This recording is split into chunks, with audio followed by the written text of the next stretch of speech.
Bonjour à tous, ravi de vous retrouver pour cette nouvelle édition de Sénat 360. Voici les titres.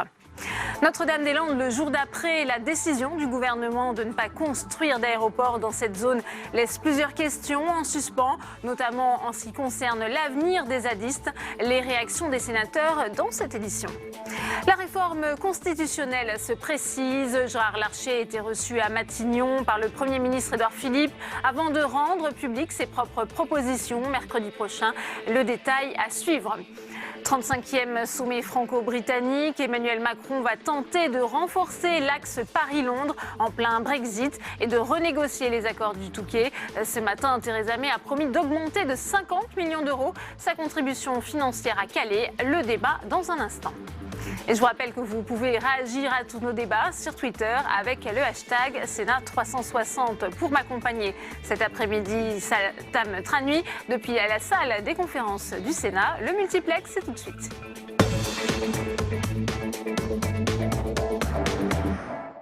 Au lendemain de l'abandon de la construction de l'aéroport de Notre-Dame-des-Landes, de nombreuses questions restent en suspens. Quelle compensation l'État doit-il verser à Vinci? Les zadistes vont-ils partir d'eux-mêmes? Pourraient-ils conduire de nouvelles luttes et occuper d'autres sites sensibles? Marie Brémaud. Pour le ministre de l'Environnement, suite à la décision concernant l'aéroport de Notre-Dame-des-Landes, Nicolas Hulot se veut confiant pour la suite.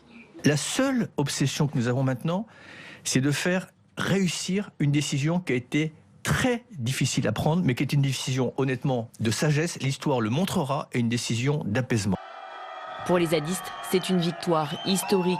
Ils célèbrent depuis hier la décision du gouvernement. Et si le Premier ministre leur a donné 2 mois pour quitter la zone, certains refusent toute idée de départ. L'ensemble des gens qui ont lutté ensemble contre le projet de l'aéroport ont vocation à rester ensemble. Les agriculteurs ont vocation à recouvrer leurs droits. Les occupants, on va dire plus récents, ont aussi vocation à pouvoir rester et à développer des projets hors cadre ou dans les cadres en fonction de ce qu'ils souhaitent faire. C'est donc un bras de fer qui se profile entre les occupants du bocage et l'exécutif. Des escadrons mobiles de gendarmes sont mobilisés, des contrôles routiers sont opérés tout autour de la ZAD. L'exécutif exige que la circulation soit rétablie au sein de ces 1600 hectares d'ici 10 jours. La préfète de la région a par ailleurs pris plusieurs dispositions.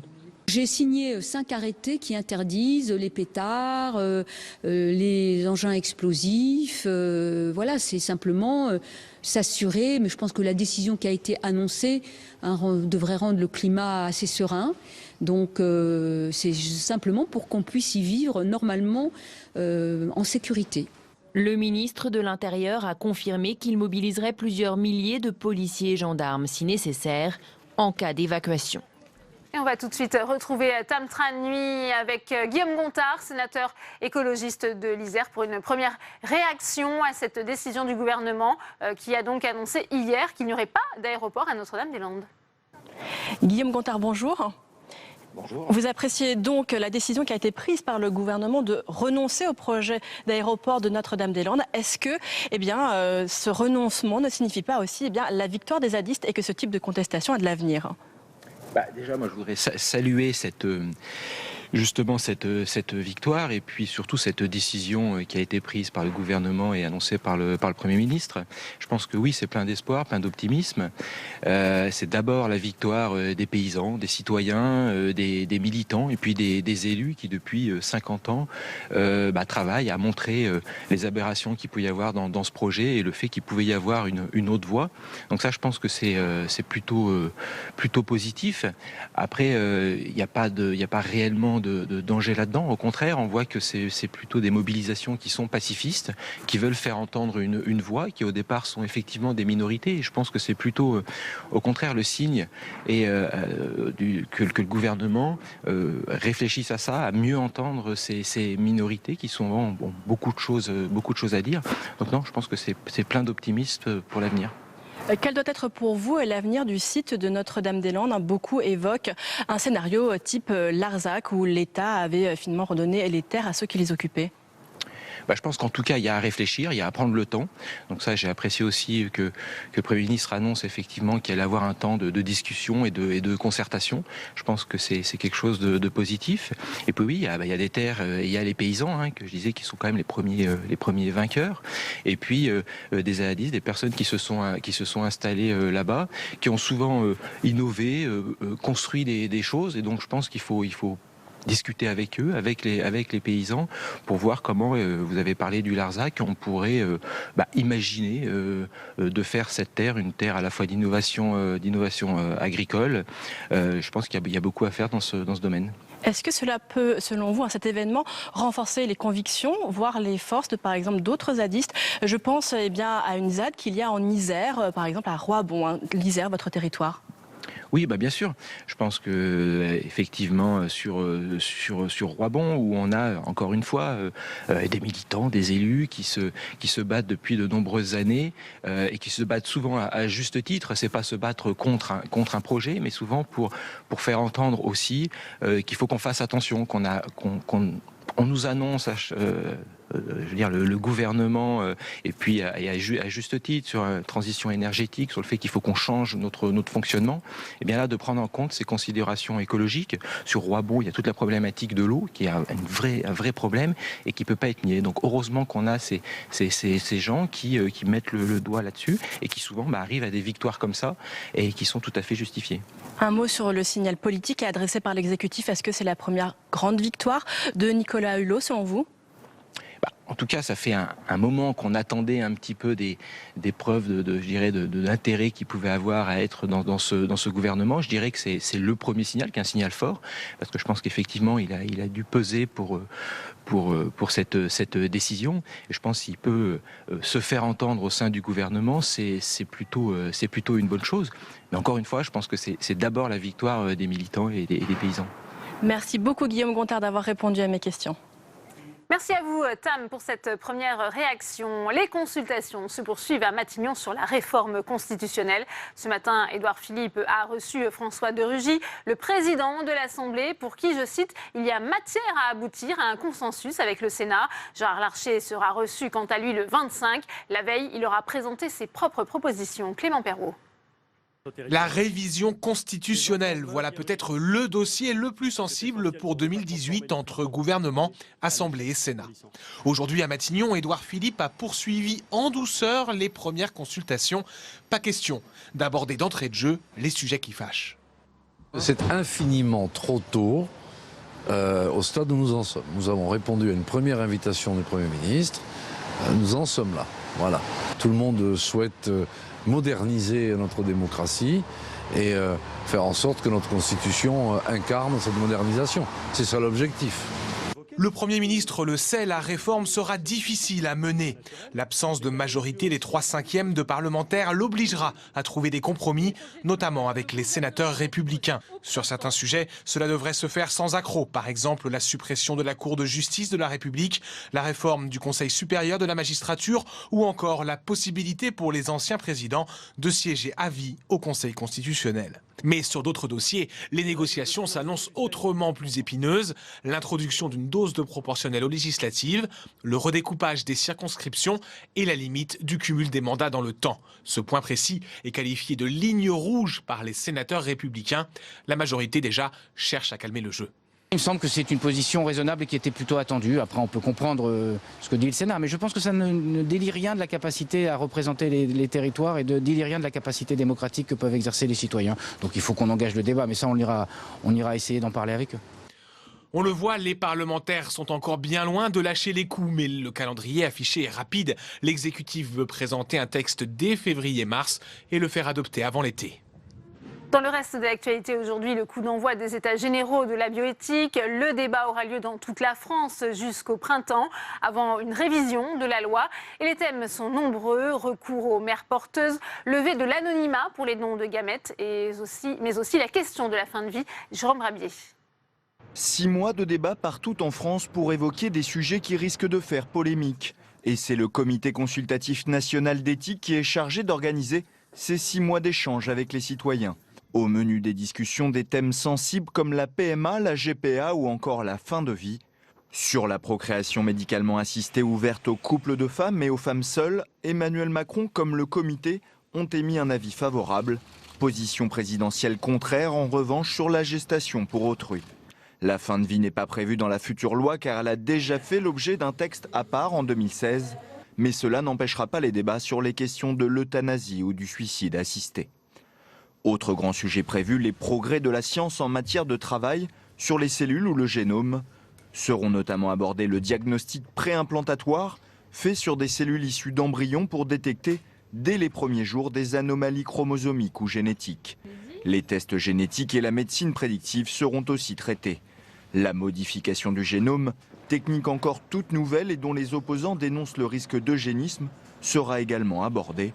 Enfin, la levée de l'anonymat pour les dons de sperme sera débattue. Autant de questions sur l'avenir de la médecine qui seront balayées durant 6 mois avant qu'un texte de loi ne soit finalisé. Un texte qui n'arrivera en débat dans l'hémicycle qu'en 2019. Le Grand Paris Express ne sera pas à l'heure pour les JO de 2024. La livraison de ce super métro est en partie reportée.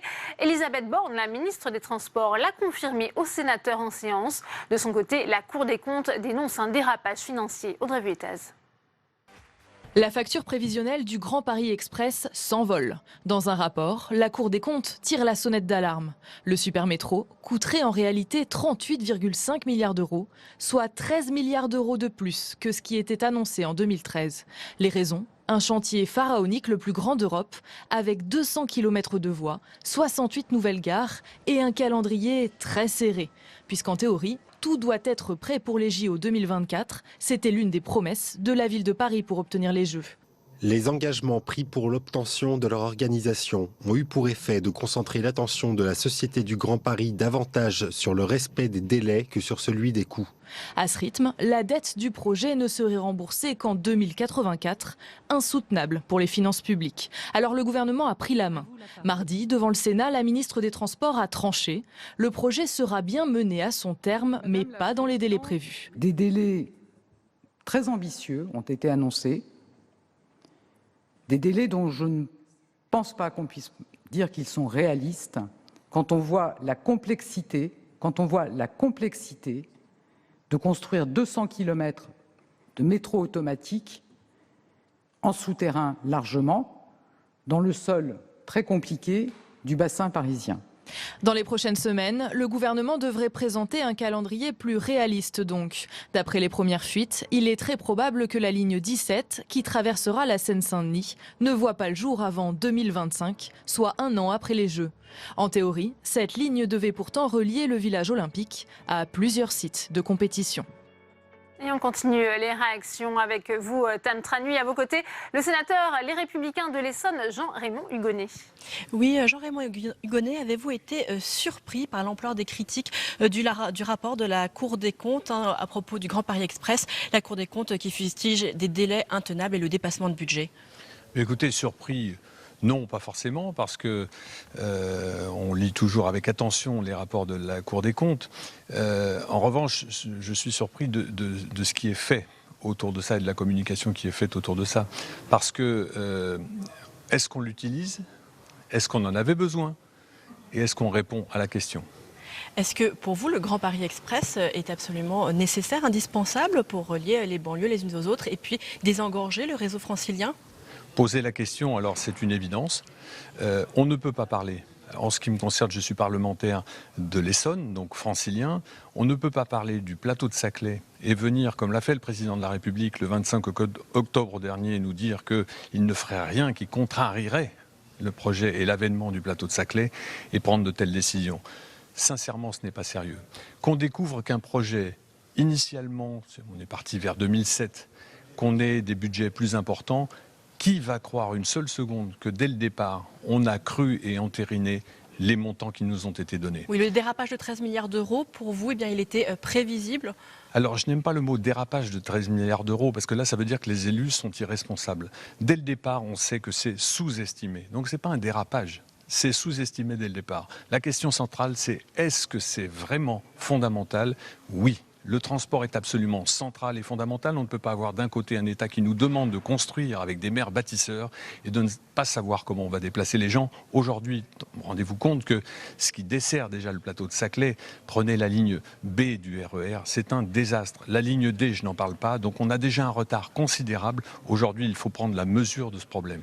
En clair, ce que vous dénoncez, c'est l'utilisation que va faire l'État de ce rapport de la Cour des comptes afin de justifier les retards pris. On a déjà entendu Elisabeth Borne cette semaine dire le Grand Paris Express il ne sera pas prêt pour les JO de 2024 et notamment cette fameuse ligne 17 qui doit passer par la Seine-Saint-Denis. La ficelle est grosse, c'est surtout que l'État a pris des engagements pour les Jeux Olympiques, mais également pour l'exposition universelle, puisque cette ligne 18 fait partie du dossier, un dossier international.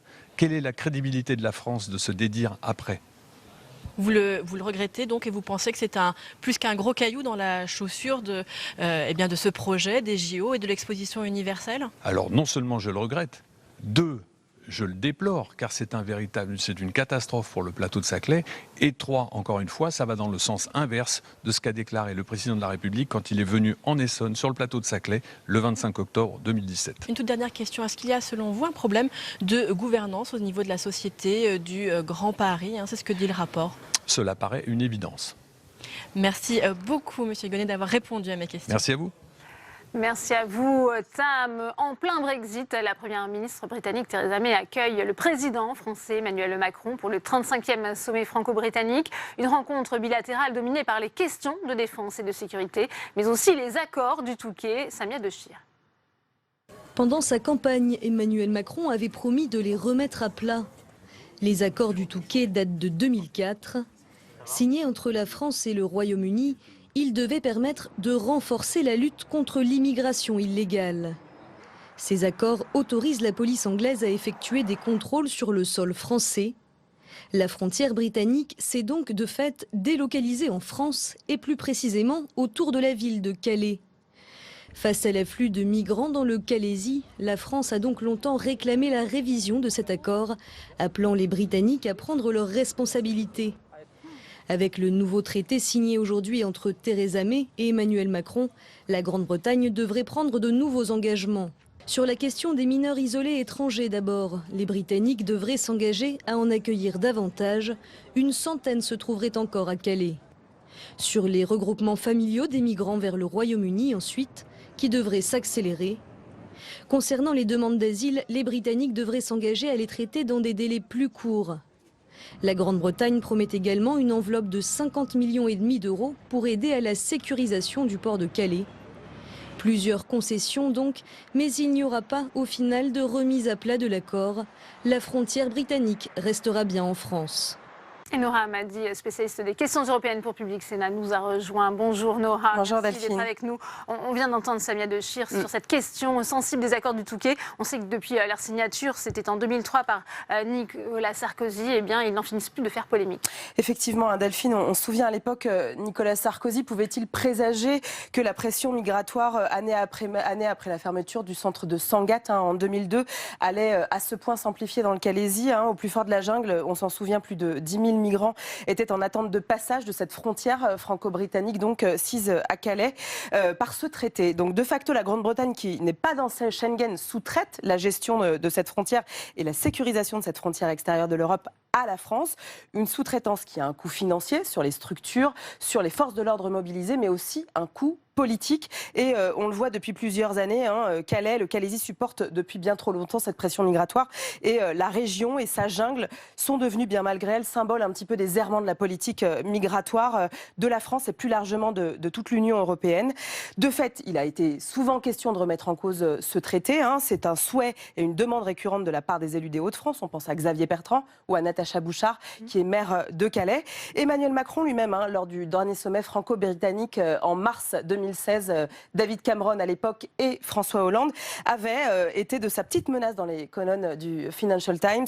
Si le Brexit il y a, alors les migrants ne seront plus à Calais. Et une menace de remise en cause qui avait été à l'époque très prise au sérieux à l'époque. Pour autant, Emmanuel Macron ne va pas au bout de cette menace. Effectivement, Delphine, parce que c'est un petit jeu classique entre la Grande-Bretagne et la France que d'agiter cette menace d'une remise en cause des accords du Touquet et de cette frontière pour obtenir plus de Londres. On le voit bien encore cette fois-ci. La France voit le montant de la contribution britannique augmenter, une promesse de prise en charge plus large des mineurs étrangers isolés ou des demandeurs d'asile et une question de regroupement familial plus large.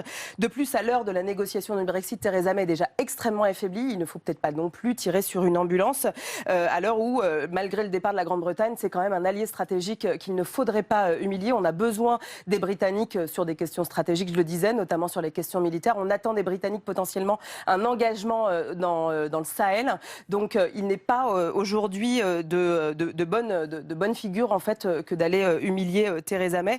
Il y a aussi également beaucoup d'accords commerciaux. On pense aussi à l'EPR d'Hinkley Point qui est un dossier stratégique pour la France.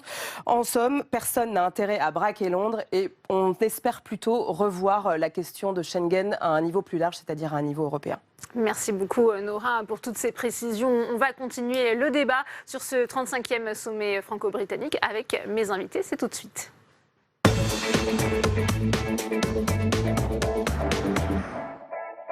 J'ai le plaisir d'accueillir sur ce plateau Hélène Conway-Mouret. Bonjour, merci d'être avec nous. Sénatrice socialiste, vous représentez les Français établis hors de France. Également avec nous Clémentine Forissier. Bonjour, merci d'avoir accepté notre invitation. Vous êtes rédactrice en chef de Contexte, c'est le journal des politiques françaises et européennes. Anne-Sylvaine Chassani est également avec nous. Bonjour, vous êtes chef du bureau du quotidien britannique Financial Times à Paris. Et Jean Bizet, bonjour, le président de la Commission des affaires européennes du Sénat, sénateur Les Républicains de la Manche. Bonjour. Quels sont les enjeux? Et première question pour vous, Hélène Conway-Mouret. On attend la prise de parole de Theresa May et d'Emmanuel Macron. On a dit que c'était un sommet dédié à la défense et à la sécurité. Oui, et c'est vrai, et c'est très important, puisque la France et le Royaume-Uni sont en fait sur le continent européen les deux seuls pays avec une puissance militaire importante, capable d'action extérieure, d'aller à l'origine de certains problèmes, notamment de terrorisme, et aussi les pays d'origine de ces flux migratoires importants que nous devons aujourd'hui contrôler.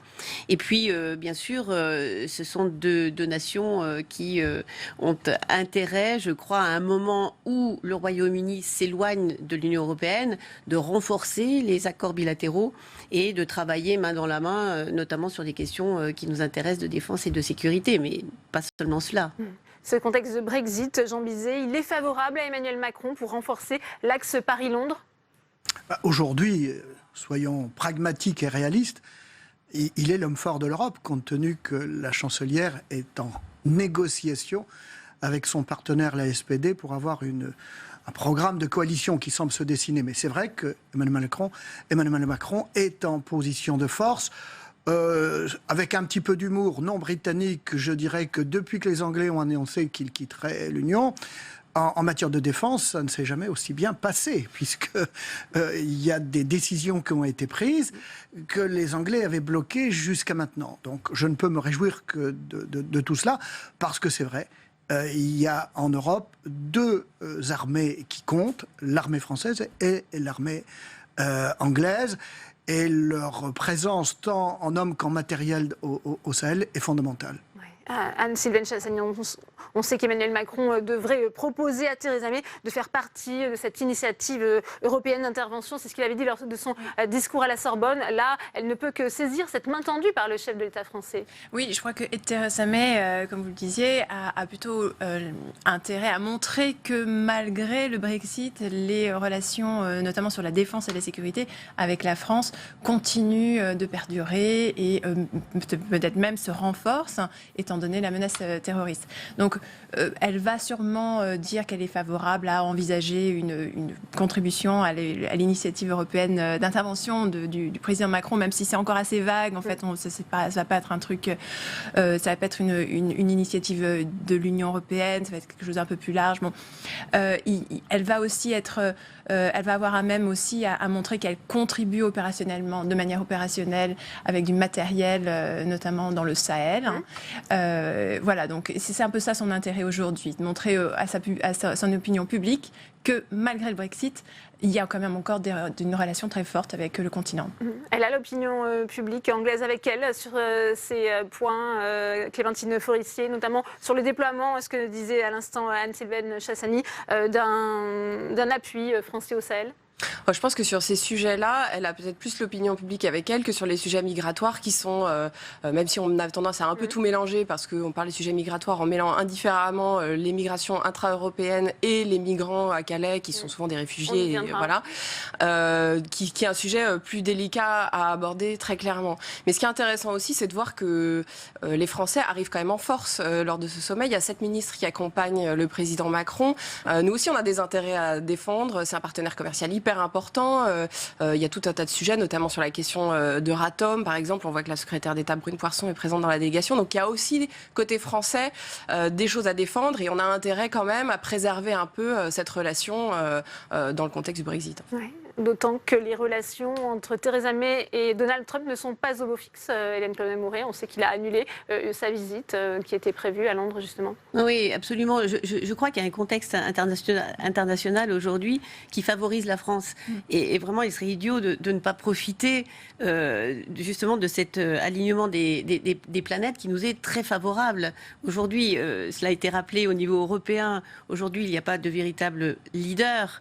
Il n'y a pas de pays, parce que chacun, M. Raroy est empêtré avec des histoires de corruption, enfin, l'Allemagne, coalition, enfin, et donc Emmanuel Macron a intérêt, et il a la volonté, il l'a exprimé, de porter l'Europe et de porter un discours fort, et que la France revienne finalement là où on l'attendait, c'est-à-dire d'être le moteur de cette Union européenne.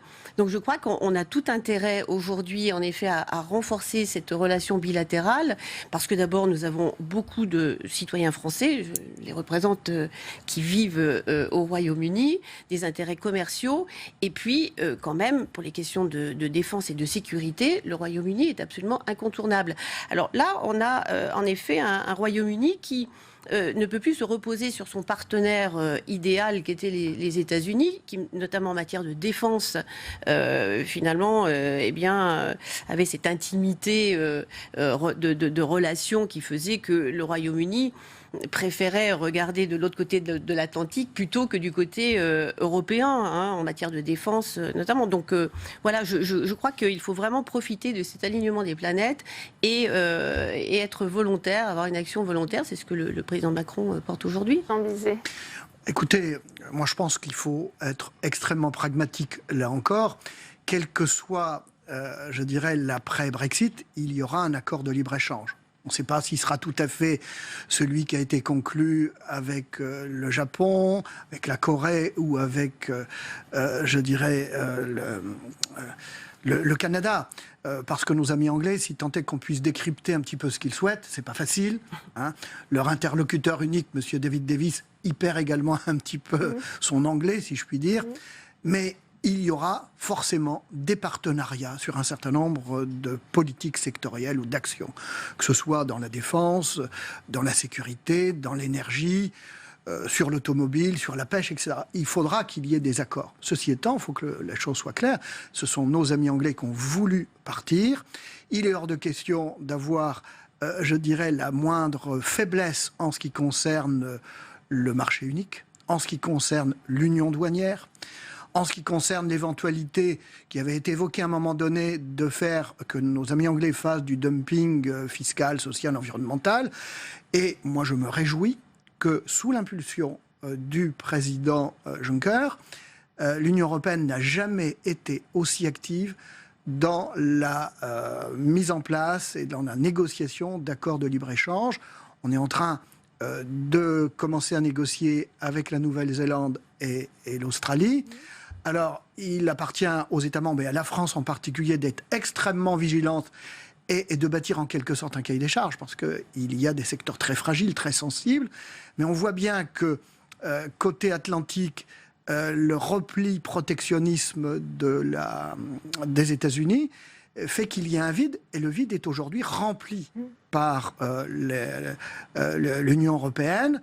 Et je suis intimement persuadé que les Anglais qui rêvaient d'un nouveau Commonwealth, aujourd'hui sont dans une position fragile. Mais ne soyons pas, je dirais, naïfs, parce qu'ils sont extrêmement habiles. Pas pour le moment, je vous l'avoue, mais il ne faut pas non plus qu'on soit naïf en la matière. Vous êtes d'accord avec cette analyse, Anne-Sylvaine Benchassani? Alors c'est vrai qu'il y a quand même beaucoup de confusion, beaucoup d'interrogations côté britannique, et c'est vrai que même, je vais pas contredire Monsieur sur l'état de confusion de l'état du gouvernement britannique sur les questions de Brexit. Ce sommet franco-britannique intervient quand même justement avant les discussions assez compliquées sur le futur de la relation commerciale du Royaume-Uni avec l'Union européenne. Donc, le Royaume-Uni a essayé dans ces négociations de ce sommet d'obtenir un maximum de choses, notamment sur la défense, pour l'après-Brexit. Et c'est vrai que la France a dû dire non, je ne peux pas m'avancer plus, notamment sur la coopération structurée dans la défense, etc. Donc il y a beaucoup de choses qui ont été limitées du fait de ces négociations qui n'ont pas encore démarré et du fait de cette incertitude sur la relation entre le Royaume-Uni et l'Union européenne. Mais ceci dit, Emmanuel Macron va quand même à Londres aujourd'hui pour pouvoir donner des signaux, pouvoir contenir cette relation bilatérale, contenir et préserver les acquis de cette relation bilatérale qui sont quand même très importants pour la France d'un point de vue de défense, mais aussi d'un point de vue économique. Il y a toute la région quand même de Calais, il y a Dunkerque, il y a Boulogne-sur-Mer. Enfin, on voit bien qu'il y a des enjeux dans cette négociation qui sont très français, et donc c'est aussi une façon de dire voilà, on va tout sécuriser, on va obtenir le maximum d'un point de vue financier pour Calais. Alors justement, Anne-Sylvaine Benchassani, puisqu'on a parlé des points qui font consensus, on va peut-être parler des points qui fâchent en ce qui concerne les accords du Touquet. Avant de vous faire agir, je vous propose de réécouter Emmanuel Macron. Il était justement avant-hier à Calais. Il a fixé un objectif pour ce sommet. On l'écoute. Mieux gérer la question des mineurs isolés, renforcer la coopération policière à Calais et avec les États d'origine et de transit, débloquer des fonds pour soutenir les projets importants pour le développement du Calaisis. Ce seront les 3 points que nous porterons dans 48 heures dans le dialogue que nous aurons avec nos amis britanniques. Clémentine Forici, on voit ces 3 points. La Grande-Bretagne pourrait dire oui, peut-être on accueille davantage de mineurs isolés. On a déjà annoncé une contribution financière, notamment pour sécuriser le Calaisis. En revanche, la question de la frontière, là, ça reste au point mort. Oui, mais c'est pas très étonnant. Je veux dire, c'est une décision hyper importante. On voit pas du tout comment, à ce moment-là, parce qu'on a beaucoup parlé du contexte, c'est impossible de remettre ce sujet-là sur la table, de tout casser pour tout construire. C'est absolument pas le moment. Et je dirais que dans le fond, personne n'y a vraiment intérêt. Ce qui est assez intéressant, il faudra regarder dans le détail ce qu'il y a dans ce nouveau traité, parce que le diable se cache souvent dans les détails. Parce que sur la question, par exemple, des mineurs isolés, du regroupement familial, il me semble que le règlement de Dublin, donc qui est un règlement européen, que les Britanniques appliquent, parce qu'il faut savoir que sur un tas de sujets, les Britanniques ont ce qu'on appelle les opt-out, c'est-à-dire des dérogations, mais sur ce règlement-là, ils l'appliquent. Il y a déjà des mesures qui concernent ce type enfin, les mineurs, par exemple, etc. Donc, il faudra voir dans le détail qu'est-ce qu'il y a dans ce nouveau traité qui vraiment va au-delà de ce qui existe déjà. Mais ce qui est intéressant, c'est que je trouve que si on fait le calcul, alors après, on n'est pas à ce stade-là, il nous manque quand même pas mal d'éléments, mais si on fait le calcul, voir moi, j'ai l'impression que le Royaume-Uni cède plus à la France que l'inverse dans ce sommet. C'est-à-dire que presque les Britanniques ont envie de montrer une certaine forme de bonne volonté parce que les Français leur ont dit stop sur un certain nombre de sujets, effectivement, pour pas montrer une once de désunion parmi les 27 sur tout ce qui doit être négocié dans le cadre du Brexit. Ils veulent surtout pas tout mélanger, mais pour ensuite peut-être pouvoir justement, c'est un peu un jeu de pression, c'est-à-dire maintenant on vous donne ça, puis après peut-être que comme ça on arrivera à avancer sur tel et tel sujet. C'est un subtil jeu de négociation. Il faut voir, à mon avis, ce sommet dans le temps et pas juste s'arrêter à ce qui va être discuté là. Vous êtes d'accord, Hélène Conway-Mouret? Finalement, la France obtient plus que la Grande-Bretagne dans ces négociations? Pas vraiment. Enfin, à mon goût, quand même, on se retrouve du côté français à devoir gérer l'afflux des migrants avec, qu'il n'y ait pas une nouvelle jungle peut-être, mais enfin, on ne peut pas empêcher des personnes qui traversent la France et qui veulent passer au Royaume-Uni d'arriver à Calais ou dans la région, de toute façon. Donc, cela, on ne pourra pas le stopper. Donc, on accepte quand même de traiter un problème qui devrait être un problème anglais, qui devrait être traité de l'autre côté de la Manche, du côté français. Donc, c'est un échec de la part d'Emmanuel Macron. C'est un recul, c'était un engagement qu'il avait pris et aujourd'hui on voit bien, alors peut-être qu'il n'est pas en mesure en effet parce que c'est pas le moment ou parce que le contexte ne s'y prête pas, mais en même temps c'est un recul quand même politique et il faut l'accepter pour ce que c'est. Après, je pense qu'en effet, il y a des négociations, on va retrouver, mais enfin bon, le regroupement familial, quand même, on peut imaginer que sur le plan humain aussi, les Anglais aient envie d'appliquer les règles internationales, l'accord de Dublin aussi, bien sûr. Mais bon, non, moi je ne le vois pas comme une négociation où la France, justement, a gagné plus que les Anglais. D'ailleurs, ce qui est assez étonnant, c'est que les conservateurs anglais disent mais comment on va donner encore 50 millions à la France? Mais enfin, bon, très bien, ne donnez pas cet argent, mais acceptez que la frontière soit de l'autre côté de la Manche. Voilà. Jean Bizet, je partage totalement l'analyse de ma collègue. Hein. On n'a pas la même sensibilité politique, mais là, sur ce point précis, on a la même conclusion. Je regrette le recul du président Macron sur ce sujet. Et comment vous l'expliquez, c'est ce contexte de Brexit avec effectivement la montée du populisme? Il y a peut-être un certain nombre d'éléments que l'on ne connaît pas aujourd'hui. Mais 50 millions d'euros, si vous voulez, ce n'est rien au travers du discrédit de toute la région autour de Calais, des implications sur l'économie du Calaisis. C'est extrêmement ennuyeux. Je n'ai pas compris d'ailleurs, vous savez aussi ma sensibilité politique, j'étais assez proche du président Sarkozy, je n'ai pas compris pourquoi d'emblée en 2003, 2003-2004, la frontière a été positionnée sur le côté français. Les Anglais ont refusé Schengen. Ils sécurisaient leurs propres frontières et qui devaient, à mon avis, être du côté anglais. Donc, on verra. Il y a peut-être des choses qui nous échappent ou on en saura peut-être plus à 17h lors de la prise de parole d'Emmanuel Macron, Theresa May. Anne-Sylvaine Chassat. Je crois qu'il y a aussi des questions d'ordre pratique et humanitaire. D'ailleurs, c'est Bernard Cazeneuve qui avait évoqué ces choses-là et qu'il ne faut pas sous-estimer. Et c'est ce qu'a répété d'ailleurs Emmanuel Macron lors de son voyage à Calais.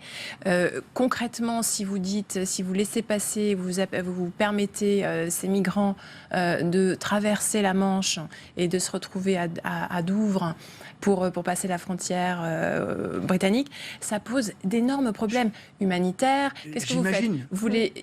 Et c'est vrai que c'est aussi donner le signal qu'il y a un appel d'air, que la frontière, etc. Donc c'est aussi renforcer l'idée que Calais est une porte d'entrée vers le Royaume-Uni. Oui, je pense pas que je pense pas que ce soit un recul politique. Je pense que c'est une vraie un recul par rapport à une promesse qu'il avait faite. C'était une menace. C'était une menace en effet qu'il avait pris d'ailleurs dans nos colonnes et j'avais fait l'interview. Et donc il avait été très clair à ce moment-là, mais je pense qu'il n'avait pas réalisé à quel point, d'un point de vue pratique. Non, mais sur le plan humanitaire, je ne peux et nous ne pouvons qu'y souscrire. Ceci étant, il est très clair que si la Grande-Bretagne, depuis des décennies, n'avait pas eu une politique en matière de dumping social et fiscal et avait créé un appel d'air, nous n'aurions jamais dû avoir Calais. Jamais nous n'aurions dû avoir Calais. Non, je pense que là, vous caricaturez un petit peu les choses. L'économie britannique est une économie qui a toujours été très florissante, en tout cas au cours des dernières années, par rapport à l'économie française. Et ce n'est pas l'Europe qui est en cause dans cette affaire. Oui, mais c'était ça son principal attrait. C'était pas parce qu'il y avait du dumping social, etc. C'était parce que c'était une économie qui permettait une embauche très rapide des immigrés, etc. C'était quand même une économie avec beaucoup moins de chômage qu'en France. Et moi, je veux dire une chose, c'est que quand il s'est exprimé dans le Financial Times, c'était avant le vote sur le Brexit. On ne peut pas négliger le fait que c'était peut-être aussi, parce que François Hollande avait pris ce type de position par la suite lors de ce sommet franco-britannique, c'était peut-être aussi pour avoir un impact sur le résultat du vote, pour un peu faire peur. Enfin, je veux dire, j'en sais rien, ce qu'il avait dans la tête à ce moment-là, mais on ne peut pas négliger ça. Et pendant la campagne présidentielle, il n'a pas du tout dit qu'il allait tout remettre en cause, il me semble. Il a dit qu'il allait remettre à plat, ce qui est très différent. Et là, il remet à plat et il complète. Donc, pour moi, c'est de la stratégie politique, mais en tout cas, par rapport à ses engagements de campagne, il ne me semble pas qu'il y ait c'était pas inscrit dans ses engagements. Qu'il y ait un renoncement de ce point de vue. Et moi, ce que je disais juste, c'est que là, en termes de contexte, je ne voyais absolument pas comment on pouvait faire autrement que ce qu'ils font là. Et ce qui est intéressant, c'est de voir ces engagements-là et cette discussion sur le long terme. C'est-à-dire que je pense que c'est un moment politique important d'une discussion plus large qui est liée au Brexit, parce qu'il y a ce contexte-là derrière, et de voir par la suite quelles seront les avancées aussi d'un point de vue bilatéral. On parlait de ce contexte de Brexit, c'est aussi la montée du populisme finalement outre-Manche qui empêche Emmanuel Macron d'être à la manœuvre sur cette renégociation des accords du Touquet. Oui, c'est le populisme qui a gagné le Brexit, une campagne mensongère. Enfin, tout ça était absolument détestable. Nous étions allés en délégation au 10 Downing Street, d'ailleurs, pour discuter avec l'équipe de David Cameron à l'époque. Et nous étions ressortis terrorisés par ce que nous avions entendu. C'est-à-dire qu'il n'y avait aucune volonté, en effet, de ce Premier ministre qui était quand même assez eurosceptique aussi, il faut le dire. Peut-être le plus eurosceptique, d'ailleurs, de ce que le Royaume-Uni a eu depuis longtemps. Et puis qui, d'un seul coup, découvrait tous les bienfaits de l'Europe et était censé changer. Moi, je reste convaincue que tout ça est vraiment triste à faire parce que, pour des raisons de politique intérieure, David Cameron a pris cet engagement du Brexit pour récupérer les ultra-conservateurs et le UKIP. Et on voit aujourd'hui Theresa May, quelque part, engluée aussi dans ce double objectif d'avoir à traiter le Brexit, parce qu'elle est obligée par une question de calendrier, mais de continuer à gérer des équilibres internes au Parti conservateur, à son pays, et que cela, finalement, est prioritaire, d'où peut-être, en effet... cette pagaille organisée du côté anglais avec un Boris Johnson qui, lui, était plutôt pour l'Europe jusqu'au moment où il s'est dit qu'il pouvait prendre la place de David Cameron et que donc c'était peut-être bien de s'engager dans le Brexit. Enfin, voilà, aujourd'hui, on se retrouve avec une grosse pagaille parce que l'Europe est encore le bouc émissaire et cet élément qui fait qu'on traite de la politique intérieure, voire de la politique interne au parti, différent, là, le Parti conservateur, pour régler des questions. Enfin, moi, je suis atterrée par ce qui se passe. Moi, je pense que l'histoire sera extrêmement sévère à l'adresse des acteurs qui ont joué, justement, de cette politique intérieure pour mettre l'ensemble des 27 autres États membres en difficulté. Et je pense très sincèrement qu'ils sont en train de sacrifier une génération. Parce qu'on a vu également dans les votes, la fracture non seulement territoriale, mais également la fracture, je dirais, générationnelle, si vous voulez. Et la jeunesse se trouve aujourd'hui mise à l'écart. Bon, je ne sais pas comment évolueront les choses. Les Anglais sont assez habiles. Il faut, je crois, se mettre aussi à leur place. Ils n'ont jamais été envahis. Je crois que c'est un facteur qui a beaucoup pesé. Et ils ont toujours imaginé qu'ils pourraient rebondir davantage. Mais on le voit dans les négociations commerciales. La première partie qu'a voulu jouer Theresa May à l'adresse de Donald Trump, ça a été extrêmement négatif. Donc, moi, je pense que ce qui est quand même assez rassurant, c'est l'union des 27 en la matière. Et je pense qu'il faut de moins en moins parler du Brexit et de plus en plus parler de la refondation de l'Union, c'est-à-dire l'Union après. On arrive bientôt au terme de ce débat. Je voudrais aussi vous montrer cette une du Times. Vous allez la reconnaître dans un instant avec le rôle de la tapisserie de Bayeux. On n'en a pas encore parlé. C'est la diplomatie culturelle à la manœuvre. J'espère qu'ils la rendront. Oui, on va leur presser. C'est vrai qu'on a parlé au Royaume-Uni que de cette tapisserie de Bayeux depuis 24 heures. D'ailleurs, pas forcément en termes élogieux. Donc on voit le Times qui est plutôt positif. On va dire. Mais tous les tabloïds britanniques sont très sarcastiques aujourd'hui. Ils utilisent justement les motifs de la tapisserie pour mettre un petit peu en dérision. On rappelle peut-être donc elle représente la conquête normande des îles britanniques par Guillaume le Conquérant. Donc cette tapisserie qui a même presque 1000 ans, qui est à Bayeux et qui je crois fait 70 mètres de long et qui est extrêmement fragile à tel point que beaucoup expriment des doutes sur sa capacité à voyager. Et bon, alors c'est vrai que c'est vraiment une diplomatie des symboles, etc. Mais j'ai l'impression que ça se retourne presque un petit peu contre Emmanuel Macron aujourd'hui, puisque tous les tabloïds montrent bien le fait que oui, il y a la tapisserie, mais derrière il y a les 45 millions de pound pour Calais, et qu'il y a peut-être aussi d'autres appréciations derrière ce geste. D'ailleurs, ce qui est amusant, c'est qu'en France, on n'en parle pas tellement. Enfin, c'est vraiment pas un sujet. Ça fait un entrefilet dans les papiers et tout, ou alors voir, c'est même pas évoqué. Donc, l'apport politique de cette décision, bon, a priori, qui est pas encore d'ailleurs, qui a l'air effectivement de poser pas mal de problèmes, est pas très perceptible pour le moment. Ce qui serait intéressant aussi, c'est de voir, et c'est parmi tous les sujets qui sont abordés lors de ce sommet, notamment l'Europe de la défense, mais il y a tout un tas de questions liées à Euratom, enfin il y a plein de sujets sur la table, de voir par la suite, une fois les négociations du Brexit vraiment engagées, et même à l'issue de ces négociations, ce qu'on aura réussi à faire. Parce que là, ce qui est marrant, c'est de voir que tout le monde se dit il faut qu'on reste le plus proche possible sur tel sujet, sur tel sujet, sur tel sujet. Donc ce sera intéressant de voir si au bout du compte, on n'a pas recréé une sorte d'Union européenne ad hoc pour le Royaume-Uni à l'issue de ces discussions. Il y a un autre point qui me paraît quand même important, c'est que je suis un petit peu plus sceptique sur cette histoire d'union des 27. C'est-à-dire que jusqu'à présent, ça a été le cas, parce qu'il y avait à discuter des termes du divorce. Donc là-dessus, tout le monde est d'accord on parlera de la relation future par la suite, et donc pour l'instant, on est unis. La désunion, elle peut commencer maintenant. Et donc, c'est maintenant que ça va être intéressant de voir si un tel et un tel veulent défendre telle ou telle chose, même si c'est la Commission européenne qui négocie quand même. Voilà.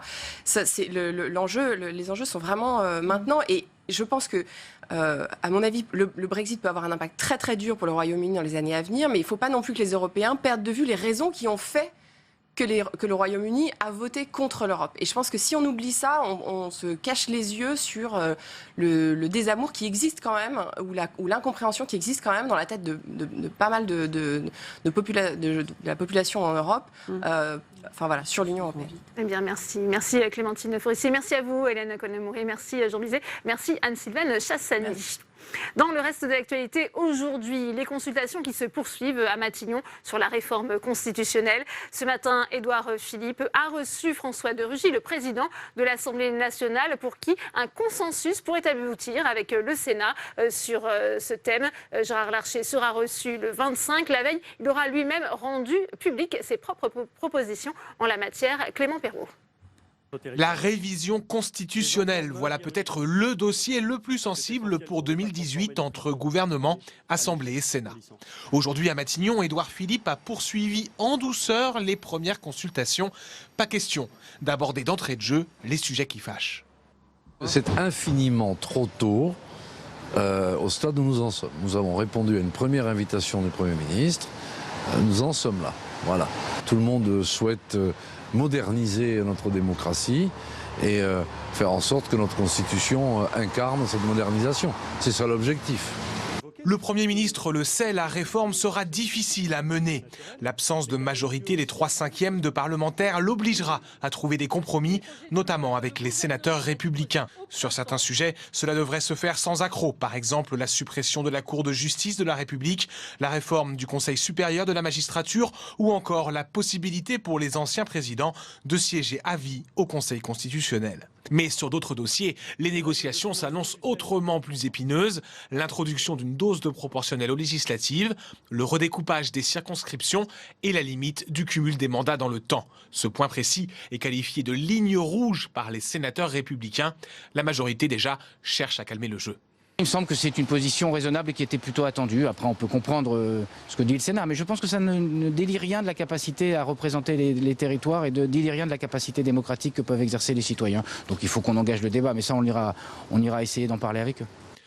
On le voit, les parlementaires sont encore bien loin de lâcher les coups, mais le calendrier affiché est rapide. L'exécutif veut présenter un texte dès février-mars et le faire adopter avant l'été. Et on retourne à la salle des conférences où nous attend Tam Tranui avec Franck Menonville, sénateur RDS de la Meuse. Il était lui aussi reçu avec tout son groupe par Gérard Larcher ce matin pour aborder cette question de la réforme constitutionnelle.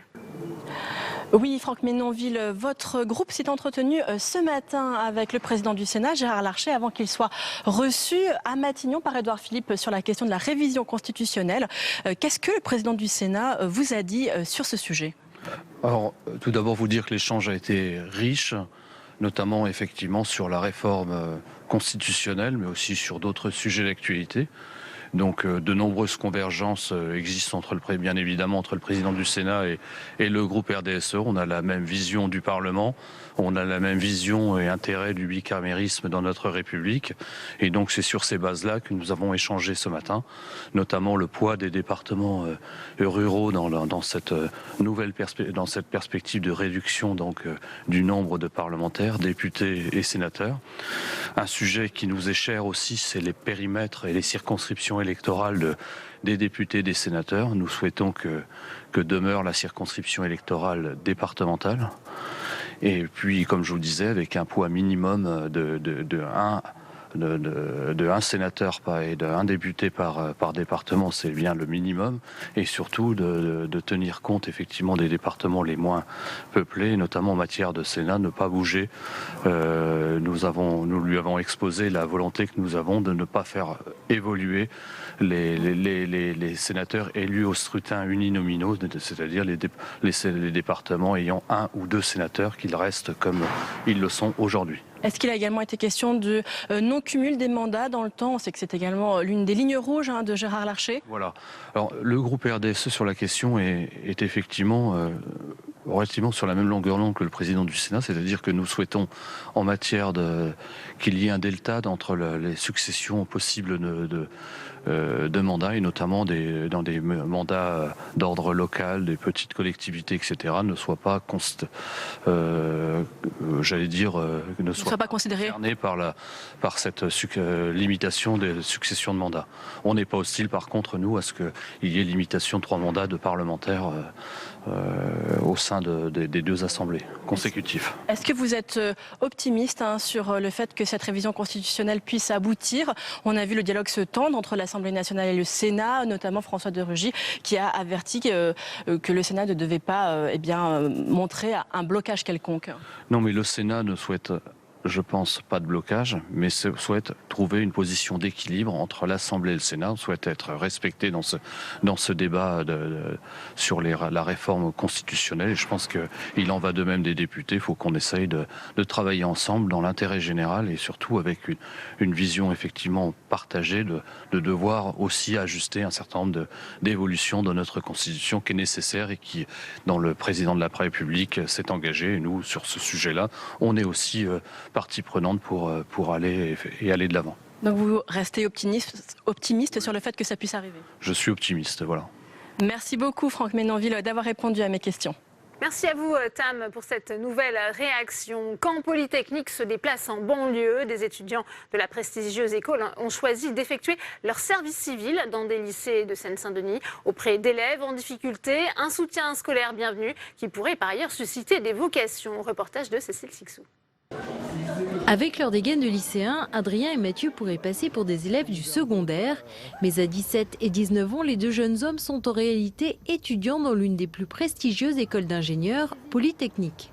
Dans ce lycée, situé en zone sensible à Saint-Denis, ils effectuent leur service civil, un stage de 6 mois qu'ils ont choisi où ils donnent des cours de soutien en maths et en physique. On découvre un monde assez différent du lycée dans lequel j'étais avant, avec des réalités sociales que je connaissais pas. Mais au final, tous les élèves sont très sympathiques, il n'y a pas de problème, ça se passe très bien. On passe de l'autre côté de la barrière, donc du côté des professeurs. Ça fait un petit peu bizarre au début de changer de côté en soi, mais on s'habitue assez vite et ça fait une très très bonne expérience. Une rencontre élite milieu défavorisé, souvent fertile. 1x c'est moins 2x, c'est ça. D'où naissent des complicités. Il est assez pédagogue. Ouais. Même s'il est plus petit que moi. Je veux dire, il est plus petit. Ah, il est plus jeune que moi. Au début, c'est vrai que ça frustrait un peu, mais on a appris à vivre avec. Au bout d'une semaine, c'est bon. Hein. C'est vrai qu'au bout d'une semaine, c'est bon. Non, mais ils nous prennent. C'est surtout qu'ils font pas comme s'ils étaient des professeurs. Enfin, ils se mettent à notre place aussi. Donc, du coup, si on peut se mettre à leur place. On y était il y a 3 mois, quoi. Enfin non, il y a 5 mois. Ouais, voilà. Mathieu et Adrien vivent sur place. Entre 2 cours, ils font une pause dans leur appartement. En fait, c'est surtout que vous êtes dans un établissement scolaire qui est spécial. C'est pas tellement l'endroit, c'est que le soir c'est vide. Donc c'est un peu vivre au milieu de nulle part. Pour le proviseur adjoint, leur présence est une aubaine. Ils sont des forces supplémentaires dont le lycée a bien besoin. Après, il y a quand même une disponibilité de leur part et une souplesse dans la façon de travailler qui est très appréciable pour nous, même en termes d'image. C'est-à-dire qu'à un moment donné, quand on a des parents d'élèves qui sont inquiets légitimement pour leurs enfants, quand on leur explique qu'on a des soutiens scolaires disponibles, c'est vrai que le fait de pouvoir mentionner le fait qu'on a des assistants pédagogiques qui sont de l'école polytechnique, je pense que c'est rassurant pour les parents. Rassurant pour les parents, mais aussi enrichissant pour ces futurs managers, confrontés à un autre milieu social que celui dans lequel ils ont toujours évolué. Souvent, ils bloquent sur des choses. On ne s'est jamais posé la question, en fait. Donc on arrive dessus et on se dit, d'abord, qu'est-ce qu'il ne comprend pas ? Qu'est-ce qu'il ne comprend pas l'élève ? On essaie de comprendre voilà, ce que ne comprend pas l'autre et comment est-ce qu'on va pouvoir lui expliquer. Et ça, pour essayer de s'adapter à l'élève, c'est vraiment hyper intéressant et même...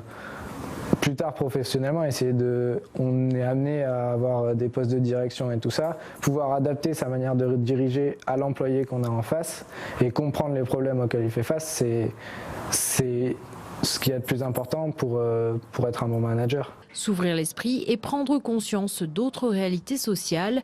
Dans quelques semaines, Mathieu et Adrien repartiront suivre leurs propres études à l'IX. Le lycée espère bien de son côté pérenniser ce partenariat. Eux comptent garder le lien avec les élèves et voir comment ceux qu'ils ont aidés évoluent sur le long terme. Jacques Biot, président exécutif de l'école polytechnique, est notre invité. Le face-à-face, c'est tout de suite.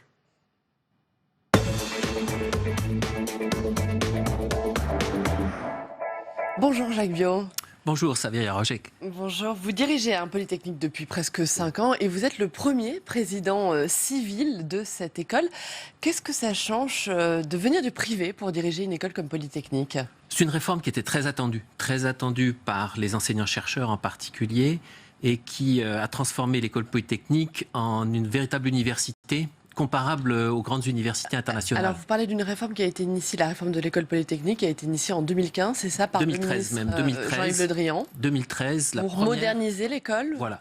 Première réforme, c'était 2013, c'était effectivement le fait qu'il y ait un président civil. Et puis on a poursuivi ensuite avec Jean-Yves Le Drian, avec le soutien de Bernard Attali, des réformes pour continuer à la moderniser, à l'ouvrir sur le monde. Je le disais, vous êtes donc arrivé en 2013. À votre arrivée, vous disiez vouloir diriger cette école polytechnique comme une entreprise. Comment s'est passée cette réforme ? Est-ce que vous avez rencontré beaucoup de résistance pour moderniser l'école ? Très peu de résistance à l'intérieur parce que les enseignants-chercheurs de l'école polytechnique sont déjà internationaux à 40%. Donc ils ont l'habitude du monde universitaire, du monde académique et scientifique international. Donc très peu de réticence. Quand on vous dit Polytechnique, c'est le symbole de l'élitisme à la française, est-ce que ça vous agace ? Qu'est-ce que vous répondez ? Non, c'est une réalité qu'il faut à la fois assumer et compenser. C'est-à-dire que c'est une réalité, on ne peut pas à l'école polytechnique faire de la diversité comme on en fait dans d'autres institutions parce que les cours sont extraordinairement difficiles et qu'on a donc un devoir vis-à-vis des jeunes qui vont nous rejoindre, de veiller à ce qu'ils soient capables de suivre ces cours. Donc on ne peut pas faire de la diversité de façon proactive, mais on peut en faire en aidant, comme vous l'avez vu sur le film, qui est très bien fait. Absolument. Alors justement, voilà, on l'a vu dans ce reportage, vous avez notamment initié par cette réforme ces parcours d'échange où certains de vos étudiants choisissent d'enseigner justement dans certains quartiers sensibles. Et un des étudiants le dit précisément dans ce reportage, il est mis face à des réalités sociales qu'il ne connaissait pas. C'est essentiel pour vous, pour ces futurs polytechniciens, de prendre conscience d'autres réalités, de sortir de ce moule justement ? Oui, c'est très positif pour les trois parties. C'est positif d'abord pour les jeunes, dont s'occupent des jeunes comme Mathieu et Adrien, c'est-à-dire que pour les jeunes qui sont dans des quartiers moins favorisés, ça permet à certains d'entre eux qui ont des facilités, qui ont des dons, d'être repérés et donc d'être orientés et soutenus pour aller vers l'enseignement supérieur. Et on voit des exemples qui sont des exemples extraordinairement touchants au fur et à mesure. C'est très bon pour nos jeunes parce qu'effectivement, ça les sort de leur milieu qui a été souvent assez protégé. Et puis c'est très bon pour l'école parce que ça contribue à notre responsabilité sociétale et environnementale. Est-ce que tous vos étudiants participent à ce genre d'initiative ? Aujourd'hui, à peu près le tiers des étudiants, puisque c'est au fond, c'est l'héritage du format militaire de l'école. Il y a 40 ans, tous les X étaient en fait chefs de peloton, chefs de section, ils étaient jeunes officiers et ils avaient par ce biais une exposition à des jeunes appelés. Donc ils étaient confrontés à cette réalité de la jeunesse française.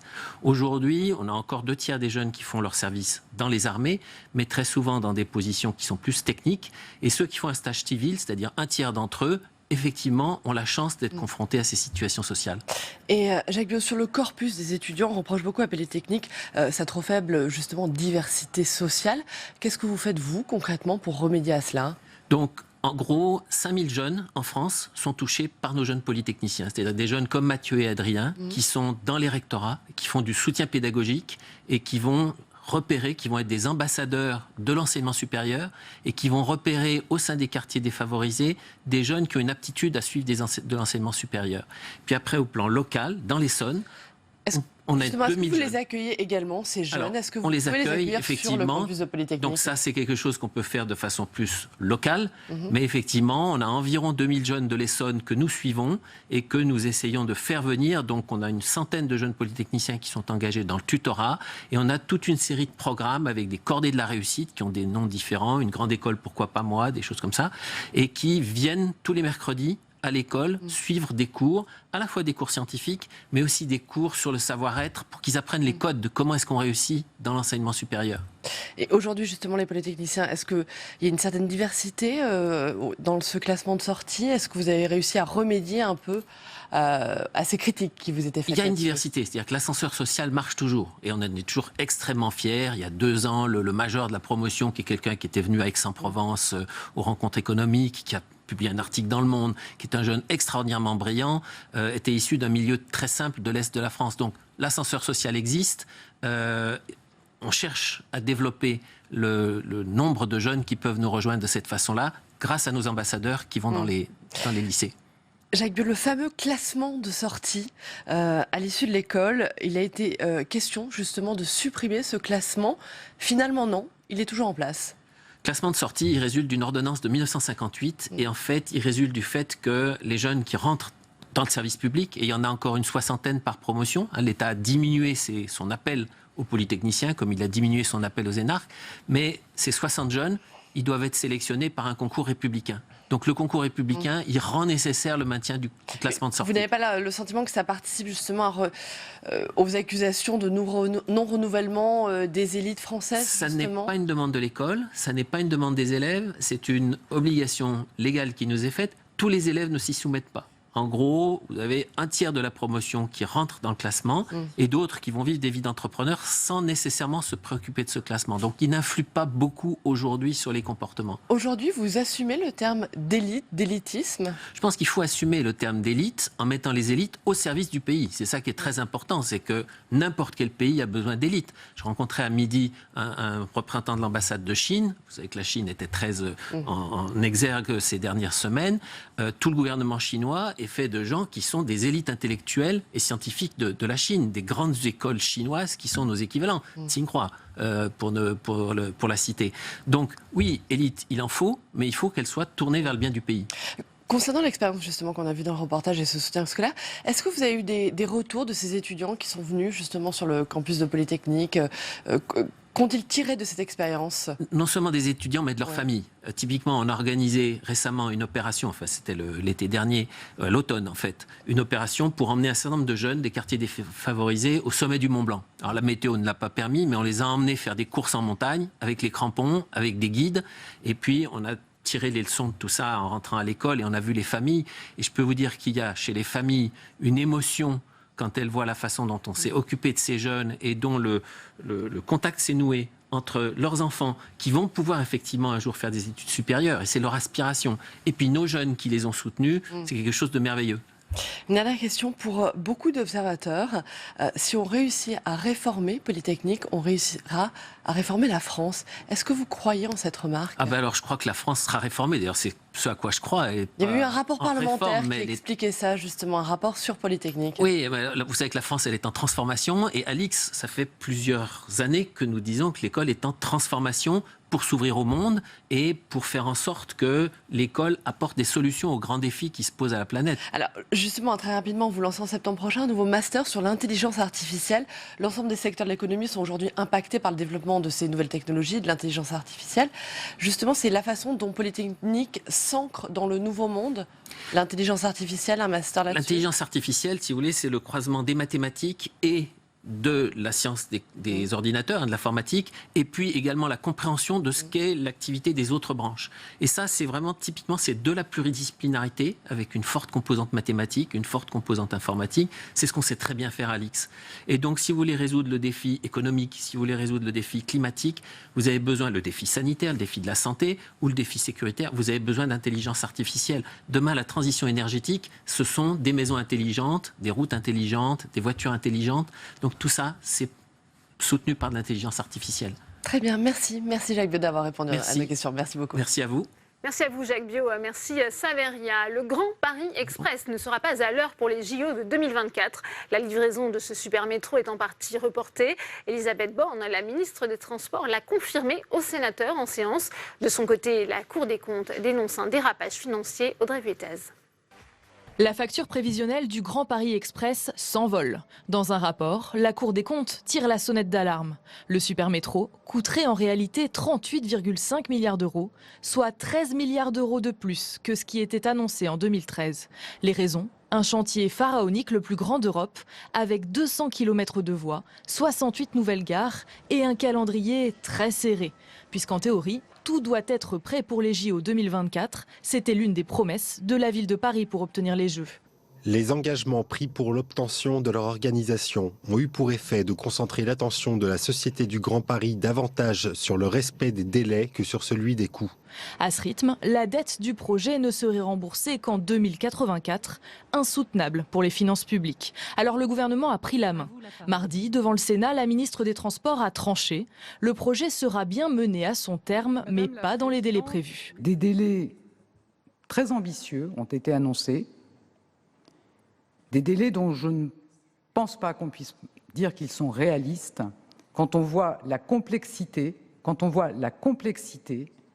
de construire 200 km de métro automatique en souterrain largement, dans le sol très compliqué du bassin parisien.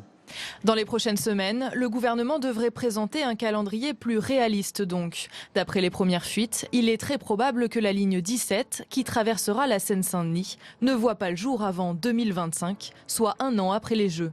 En théorie, cette ligne devait pourtant relier le village olympique à plusieurs sites de compétition.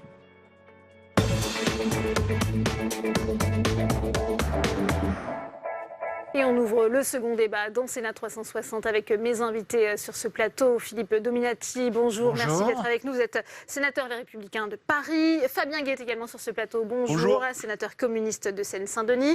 Avec nous également, j'accueille Gilles Dansard. Bonjour, vous êtes journaliste, vous êtes directeur de Mobilettre. C'est une lettre d'information sur la mobilité des transports. Merci d'être avec nous. Et François Ecal, bonjour. Vous êtes le président du site d'information FIPECO, Finances publiques et économie. Merci messieurs. Première question pour vous, Fabien Guet. On vous a senti très remonté à l'annonce par Elisabeth Borne. C'était en séance mardi, finalement, de ce chantier qui sera reporté, en tous les cas, la livraison reportée en partie. Bah oui, parce qu'il y a une véritable honte et un petit scandale pour les habitants et les habitantes de la Seine-Saint-Denis, mais au-delà de la Seine-Saint-Denis, pour tous les habitantes et habitants de la région Île-de-France. Pourquoi le Grand Paris Express ? Parce que ça répond à un besoin humain. Moi, tous les jours, je prends le RERB à Blanc-Ménil pour arriver à Luxembourg.